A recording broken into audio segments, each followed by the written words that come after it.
DMCC's success in diamonds and gold has to do with its close proximity to India. Correct. So our economies are intertwined. Our relationship between UAE and India is based on a strong foundation of trust and mutual respect for the individual. In the last 3 years, ever since SIPA was signed, we are talking specifically about the gem and jewelry industry. The bilateral trade is today at 28 billion.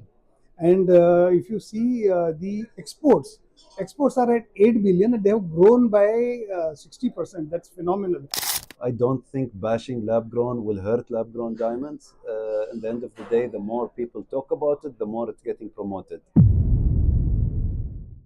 Salam alaikum. Alaikum Good salam. afternoon. Namaste and welcome to Mumbai. Great to be back. So I was listening to your address some time ago and you have been here 7 times. Wow.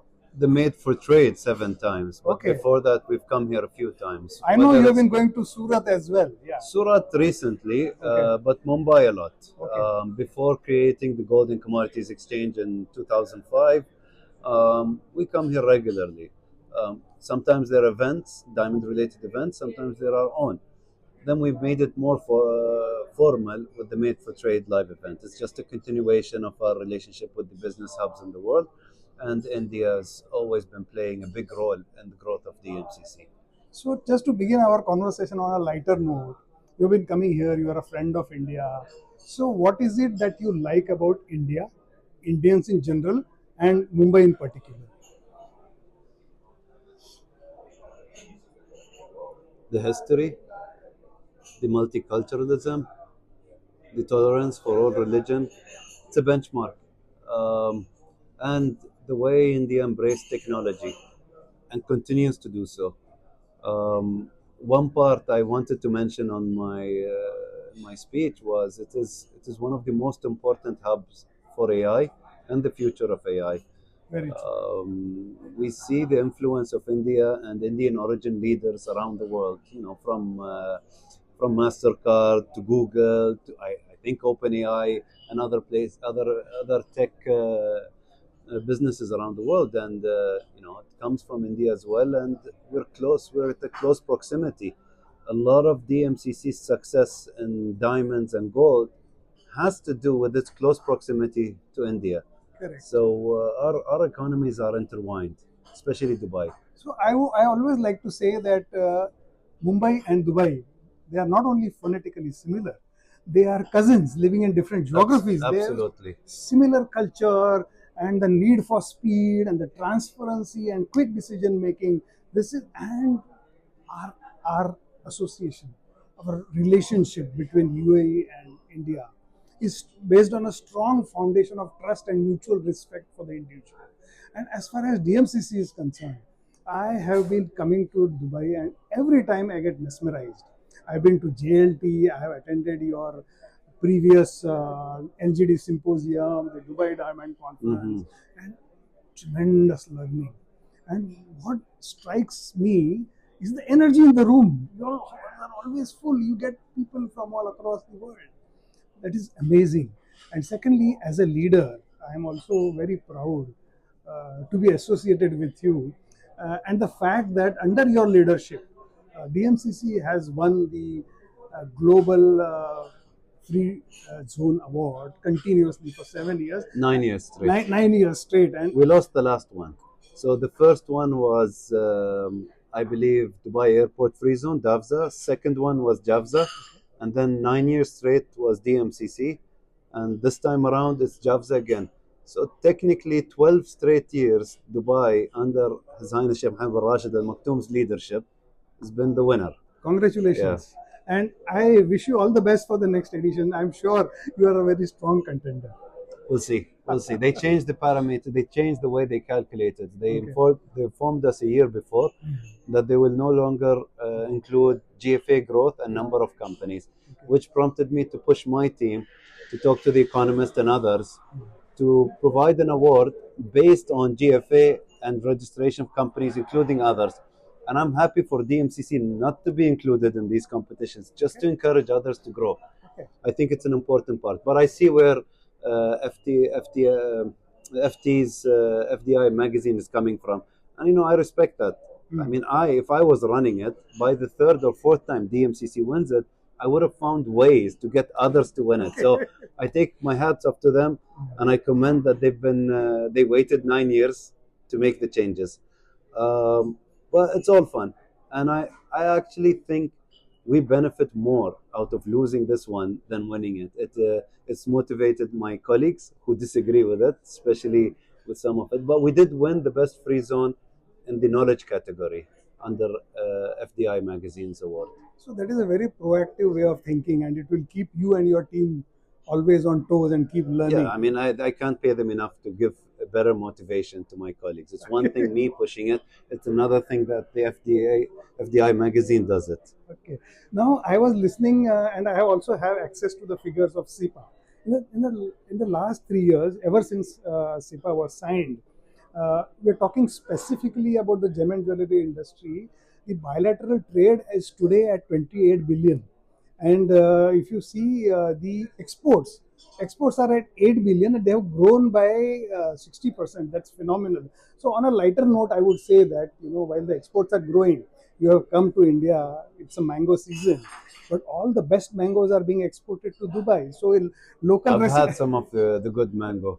so the local residents are saying all good mangoes are going to Dubai. So this is on a lighter note. We don't know. I mean, they say that in Colombia about their good coffee.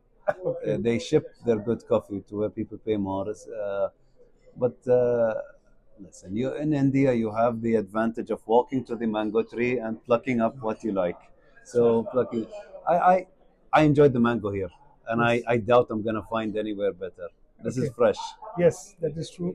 So if we talk about the LGD Symposium first edition in 2023, for the first time DMCC brought all the stakeholders of the diamond industry together in one room, and it was a phenomenal success. And there were a lot of insights, the panel discussion, and a lot of presentations were made. So while I say this, what is in it in the next edition? What do we look forward to? Continuation in of the September? message we gave in 23, as you mentioned, at the Atlantis Hotel.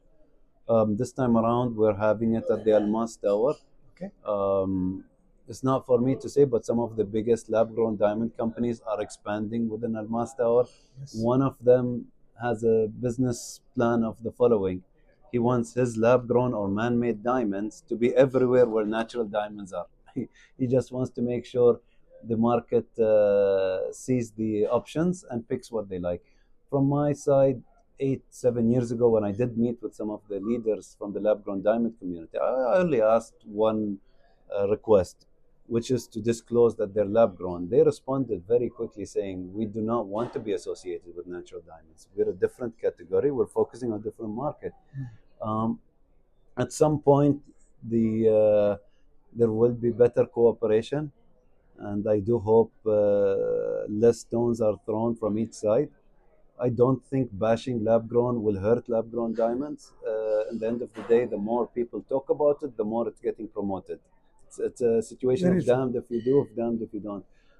I think where the natural diamond community are in pain a little bit is that they lost the half carat, 1 carat, and up to 3 carats, I heard, of bridal market to the lab-grown diamond industry. I think between 50 and 60%. I don't think it's that change that bother them more than the fact that they don't believe they'll get it back. So someone that's looking to gift a person half a carat, 1 carat, what difference does it make? I mean, if you're gonna make a big statement, go for a colored diamond, a bigger stone. If you're just going for 1, 2, 3 carats, then you might as well spend less with the bigger stone. Now, it's a subjective matter. Depends on which hat I'm wearing. True. I'll make an argument for both. Natural diamonds has a bit of a divine feel, a history. It's the process started before this planet was alive. So it depends on who you're marketing it to. It's the same with the leather jackets. Those who wear jackets made out of pineapple skin, you will never be able to convince them to go with normal leather jackets. Different mindset. Um, but for the symposium, we're looking to dig deeper. It's not just about jewelry and gem quality stones. We're looking at success stories and learning from some of the challenges. There's always this risk of oversupply, at least for jewelry and accessories. But the future of lab-grown diamonds really lie with the tech industry. The diamond wafers, it's used. It's the best material to be used as semiconductors. Dissipates heat really well. So there will always be consumption. You're not going to stop these lab-grown diamond factories of making more lab-grown. The tech industry will continue to evolve, and there's a lot of pressure on the microchips, which is moving away, I think, from silicone and all this to lab-grown. But I'm not going to pretend I understand that industry very well, but we're learning. We know that it's a different ball game. Um, so I'm I'm looking to learn as much as it is to lecture and preach at the Lab Grown Diamond Symposium. No, but I must appreciate your thought process, because when I came back from Dubai in December after the conference, one thought stayed with me is the concept of co-opetition. You compete and Yes, you why not? you compete as well as you cooperate with each I other. mean, look at That's silver. a very powerful thought. Look at silver and gold. They're not killing each other. They True. complement each other. Um, it's just an interesting.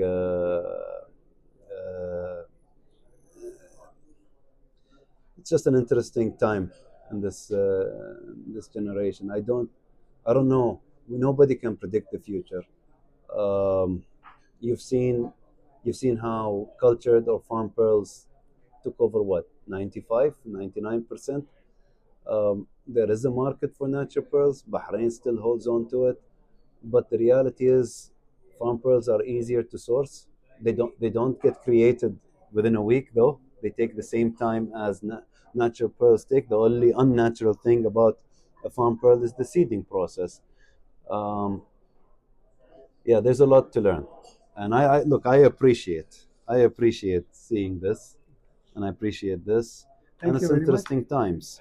Uh, I think I think also the natural diamond industry should look at the fact that there's an oversupply, overproduction, over mining, which didn't exist 50 years ago. A lot has changed. Also, when the natural diamond industry went through a crash in the 80s, that wasn't triggered by lab grown diamonds. I think it's lazy to blame it on something that's a replicant of a natural diamond. I think it's time to really look at the real reasons and the economics of it. And I do believe supply and demand plays a big role in it. Very true. So, just a little while ago, we were talking about lot of Indian who have settled in the Dubai, and even other fraternity members. They want to consolidate the position of lab-grown diamond. Okay. So, there is a unique opportunity for Dubai. See, you don't have to do mining, because you can entire value chain you can own. You can grow the diamonds, you can cut and polish them, you can manufacture them, you can retail them. So what is your thought? Unique advantage for Dubai, that is what I think. I say this to the lab grown or man made diamond industry and the natural diamond community. Continue the good work. Make sure what you present, what you say is exactly what you're presenting. Be transparent, and then take on challenges as opportunities rather than throwing stones at each other. There's a lot of good in natural diamonds. Botswana is one of the biggest examples. The generation that voted for a new government for the first time since Botswana was established are educated from money that was made from natural diamonds and from their mines. So there's a lot of good stories, and as far as uh, ethical and responsible sourcing goes, nothing beats natural diamonds and the Kimberley process. There's no other production that can assure it. No others. I'm not going to name them, but they know themselves, and we'll continue to do the good work that's needed. I like what lab grown diamonds is doing. I like competition because it breeds quality in the end of the day. I don't know where it will end.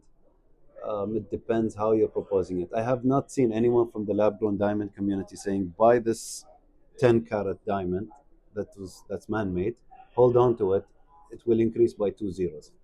Nobody's playing that game. True, true. You know, so it's not the same ball game. I think IDEX online have the lists and all that, and to give you an example of who is buying lab-grown diamonds, rabbis in Israel and other parts of the world love the Star of David made out of lab-grown diamonds, and the fact that the costs are coming down doesn't bother them one bit.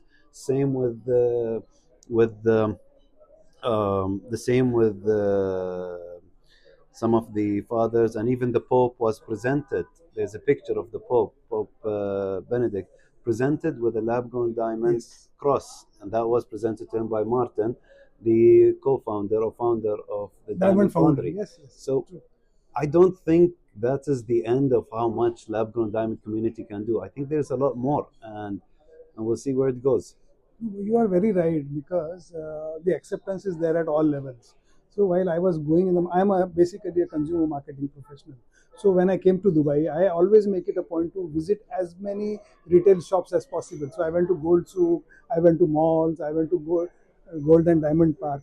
Everywhere, all retailers are open to selling the idea. And a step further, even in malls such as Dubai Hills Mall or Silicon Oasis Mall, there are exclusive lab-grown diamond boutiques which are being set up. So that being said, I was also listening to and watching the presentation one of your team members made, and there it is mentioned that you have provided employment opportunities to 90,000 people. It's actually over 100,000. Okay, congratulations. Working and living in DMCC. So 100,000 people you have provided office space. You have also provided with residential space. What about retail? Are there any plans? Because they need to shop. Across from JLT, just a bridge, is Dubai Marina Mall. Okay. That's to me that satisfies that need. But within the uptown district, there will be some retail. Okay. Within JLT, there will be some more retail, but we're looking at it to add services and retail that doesn't exist in JLT. Okay. I don't want to duplicate. I mean, Jumeirah Lakes Towers has a double-decker retail if you've been to it, and it comes across all of the 80 towers almost from one end to the other end. A lot of them are in the F&B supermarkets. There are Jain supermarkets, there are Jain restaurants and vegan restaurants, gyms, even specific pet services, pets in the city, pet spa. So there's a lot. I urge you to visit. Sure, sir. Stay there a few days, check it out, and let me know what's missing. So thank you very much, sir. Most welcome. It was very nice talking to you, and I look forward to being a part of LGD Symposium, and anything that I can do from my side, I'm always there. I'm just a phone call away. And all the best wishes for the LGD Symposium. Thank you. Thank you.